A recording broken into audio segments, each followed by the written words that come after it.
Hello, good morning students. देखो, कल अपना थर्ड चैप्टर कंप्लीट हो गया था। अब मैं आपको फोर्थ चैप्टर स्टार्ट करा रही हूँ। पादप जनन की विशिष्ट विधियाँ या special method of plant reproduction.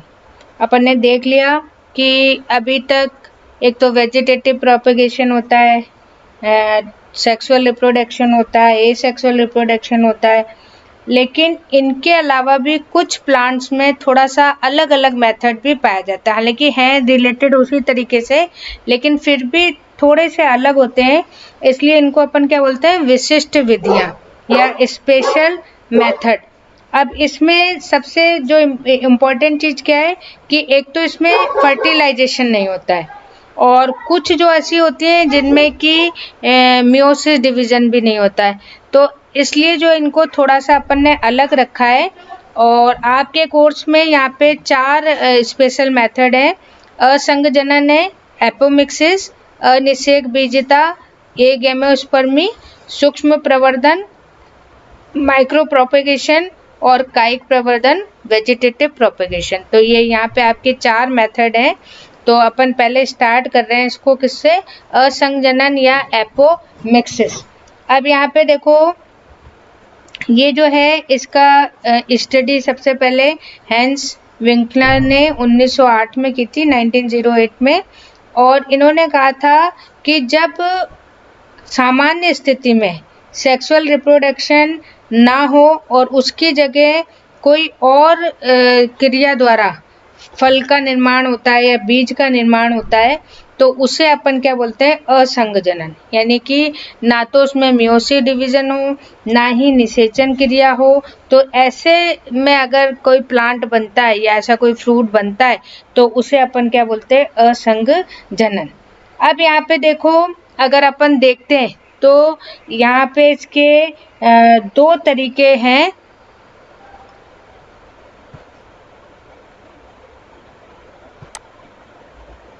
अब देखो, यहाँ पे आपको, हालांकि इतना वो कोर्स से रिलेटेड नहीं है, फिर भी मैं आपको एक थोड़ा सा डायग्राम बता रही हूँ ताकि आपको ध्यान रहे। तो यहाँ पे जैसे कल अपन ने पहले देखा था, तो 2 तरीके का यहाँ एपोमिक्सिस है। एक तो है बीजाणुद्भिद जिसे बोलते हैं स्पोरोफिटिक, और एक है युग्मोद्भिद जिसे बोलते हैं गैमेटोफिटिक एपोमिक्सिस। अब यहाँ पे देखो क्या है कि जो स्पोरोफिटिक या बीजाणुद्भिद है, इसको अपन एक नाम और दे सकते हैं अपस्थानिक भ्रूणता, यानी एडवेंटिव एम्ब्रियोनी। आपने बीजांड की या ओव्यूल की स्ट्रक्चर देख ली थी, तो उसमें अंदर की तरफ होता है भ्रूण कोश और बाहर की तरफ क्या होता है, बीजांड काय और अध्यावरण, यानी न्यूसिलस और इंटेग्यूमेंट। तो भ्रूण कोश के अलावा अगर बीजांड काय की या अध्यावरण की कोई कोशिका भ्रूण का निर्माण कर देती है, तो उसे अपन क्या बोलते हैं, बीजाणुद्भिद असंगजनन। और ये जो एम्ब्रियो बनेगा, ये एम्ब्रियो कैसा होगा, 2n, क्योंकि जो सेल है वो भी कैसी है, द्विगुणित है। तो ऐसे जो असंगजनन है जिसमें कि बीजांड के द्विगुणित कोशिका से अगर निर्माण होता है, तो इसे अपन क्या बोलते हैं, बीजाणुद्भिद। और वहीं पे वही चीज है कि अब गैमेटोफाइट है, तो इसमें भ्रूण कोश की कोई अगुणित कोशिका, यानी कि अंड कोशिका तो बना ही रही है, लेकिन उसके अलावा अगर कोई और कोशिका बनाती है, तो उसे अपन क्या बोलते हैं, वो हो गई आपकी युग्मोद्भिद असंगजनन। ठीक है। और इसको अपन एक तरीके से ये भी कह सकते हैं कि जैसे मान लीजिए कि भ्रूण कोश की अंड कोशिका बिना निषेचन के अगर फल बना देती है या भ्रूण बना देती है, तो उसे अपन क्या बोलते हैं, अनिषेक जनन, या जिसे अपन एक और नाम दे सकते हैं, पार्थोजेनेसिस। और यहाँ पे देखो, मेन चीज क्या है कि ये जो अपना फल या वो बनेगा, वो कैसा होगा, एन होगा, अगुणित होगा, क्योंकि यहाँ पर जो है मियोसिस के बाद में, यानी अर्धसूत्री विभाजन के बाद में कोशिका से फल बन रहा है या भ्रूण बन रहा है। फिर यहाँ पे देखो एक और डेफिनेशन है कि जैसे मान लीजिए अंड कोशिका बिना निषेचन के अगर फल बनाती है तो अनिषेक जनन कहलाता है। लेकिन अगर आप देखते हो कि भ्रूण कोशिका में अंड कोशिका के अलावा यानी एग सेल के अलावा भी एंटीपोडल सेल भी है, फिर सिनर्जिड सेल भी है, तो ये कोशिकाएं भी अगुणित है और अगर इनसे कोई फल या भ्रूण बनता है तो उसे हम बोलते हैं एपोगेमी। तो ये यहाँ पे थोड़ी सी डेफिनेशंस हैं, वो डेफिनेशन आपको इस तरीके से थोड़ा सा याद रखनी पड़ेगी तो ये आपको थोड़ी सी समझ में आएगी। ठीक है,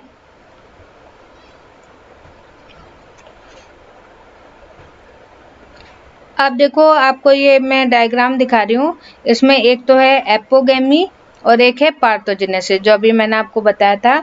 तो है सारे की सारी कैसी है, हैप्लॉइड है यानी कि अगुणित है। तो अब जैसे मान लीजिए हैप्लॉइड कोई सेल है जो कि कायिक है तो वो तो आपकी स्पोरोफाइट बनाएगी, और उसके बाद में अगर डिप्लॉइड है तो वहाँ पे आपका कौन सा बनेगा, डिप्लॉइड। तो ये तो आपकी एपोगेमी कहलाएगी क्योंकि ये एग सेल नहीं है। और उसी तरीके से जो पार्थोजेनेसिस है, अगर गैमेट से यानी अंड कोशिका से बनता है और वो अगर एन है तो हम क्या बोलेंगे, हैप्लॉइड पार्थोजेनेसिस। और इसमें जो बनेगा वो स्पोरोफाइट आपका कैसा होगा, अगुणित।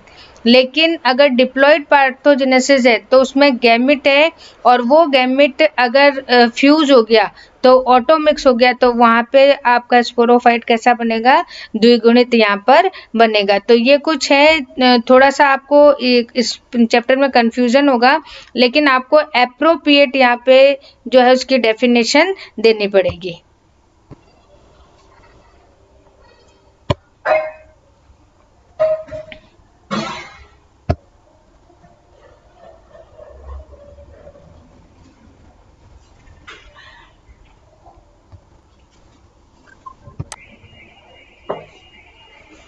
अब देखो थोड़ा सा ये तो खैर मेन अपन ने कर ही लिया है, लेकिन प्रोफेसर पंचानंद माहेश्वरी ये जो है ये आपके प्लांट एम्ब्रियोलॉजी के इनको फादर भी बोला जाता है। तो इन्होंने असंग जनन या एपोमिक्सिस को दो टाइप में बांटा है, एक तो है अनावृत्ति और दूसरा है पुनरावृत्ति यानी नॉन रिकरेंट और रिकरेंट एपोमिक्सिस। और फिर उसके बाद में अगर अपन और भी देखें तो इन्होंने इसको 4 टाइप्स इसकी बताई है, लेकिन अपन मेन जो करते हैं वो कौन सी है, अनावृत्ति और पुनरावृत्ति। अब इसमें देखो सबसे पहले ये अनावृत्ति असंग जनन जिसे बोलते हैं नॉन रिकरेंट एपोमिक्सिस। अब इसमें क्या है कि जैसे आपने जब देखा था कि मेगा मदर सेल थी तो वो जो सेल है वो मियोसिस डिवीजन करती है और जिससे 4 क्या बनते हैं, मेगास्पोर्स। लेकिन उनमें से 3 तो खत्म हो जाते हैं, निष्क्रिय हो जाते हैं और एक ही जो है भ्रूण कोश का निर्माण करता है। और इसमें क्योंकि अर्धसूत्री विभाजन हो चुका होता है इसलिए ये कैसा होता है, अगुणित। तो इसमें भी 2 तरीके का है कि एक तो है अगुणित अनिषेक यानी हैप्लॉइड पार्थोजेनेसिस और दूसरा है अगुणित अपयुग्मन जो अभी मैंने आपको डायग्राम बताया था। तो अब यहाँ पे देखो जो अगुणित हैप्लॉइड पार्थोजेनेसिस है उसमें तो बिना निषेचन वाला अगुणित जो अंड कोशिका है वो भ्रूण में परिवर्तित हो जाएगी। तो जैसे अभी अपन ऊपर देखी थी वही चीज है यहाँ पर भी, चाहे आप अनिषेक जनन कहो चाहे आप इसको अगुणित अनिषेक जनन कहो वो एक ही बात है। और ये जो है क्रिया सबसे पहले जॉर्ज जेनसन ने देखी थी 1928 में, तो उनकी ये डिस्कवरी है। फिर दूसरा इसमें अगुणित अपयुग्मन, तो जब भ्रूण कोश है तो उसमें अंड कोशिका, तो वही चीज आ गई आपकी अपयुग्मन वाली। तो ये है अगुणित अपयुग्मन यानी हैप्लॉइड एपोमिक्सिस। तो चाहे आप ऊपर वाला लिखो चाहे नीचे वाला, लेकिन जब प्रोफेसर माहेश्वरी का आता है तो आपको थोड़ा सा रिकरेंट और नॉन रिकरेंट के हिसाब से यहाँ पे लिखना है। फिर उसके बाद में देखो अगला है पुनरावृत्ति असंग जनन जिसे अपन बोलते हैं रिकरेंट एपोमिक्सिस। अब इसको दूसरा नाम जो अपन ने पीछे भी देखा था युग्मोद्भिद असंग जनन यानी गैमेटोफिक एपोमिक्सिस। और इसमें जो है मियोसिस डिवीजन हो जाता है और सॉरी माइटोसिस मियोसिस डिवीजन नहीं हो पाता है, इसलिए जो एम्ब्रियो सैक बनता है वो कैसा बनता है, द्विगुणित। तो उस समय जो अब यहाँ पे जो भी चीज होगा, जो भ्रूण होगा वो कैसा होगा, द्विगुणित होगा। तो जैसे मान लीजिए कि इसको भी इन्होंने दो टाइप्स में बांटा हुआ है। एक तो है जनन अपबीजाणुता, जिसमें कि जो भ्रूण कोश है वो बिना विभाजित हुए ही जो उसकी द्विगुणित कोशिका है वो भ्रूण में परिवर्तित हो जाएगी, और जो भ्रूण भी बनेगा, जो एम्ब्रियो भी बनेगा, वो कैसा बनेगा, डिप्लॉइड। और इसका सेकंड है सोमेटिक एपोस्पोरी या कायिक अपबीजाणुता। तो इसमें बीजांडकाय या अध्यावरण की कोई कोशिका है जो कि पहले से ही द्विगुणित है, वही भ्रूण का निर्माण कर देगी। तो यहाँ पर भी जो भ्रूण बनेगा वो कैसा बनेगा, द्विगुणित बनेगा। ठीक है। फिर उसके बाद में एक अलग से और है अपस्थानिक भ्रूणता या एडवेंटिव एम्ब्रियोनी। अब यहाँ पे देखो,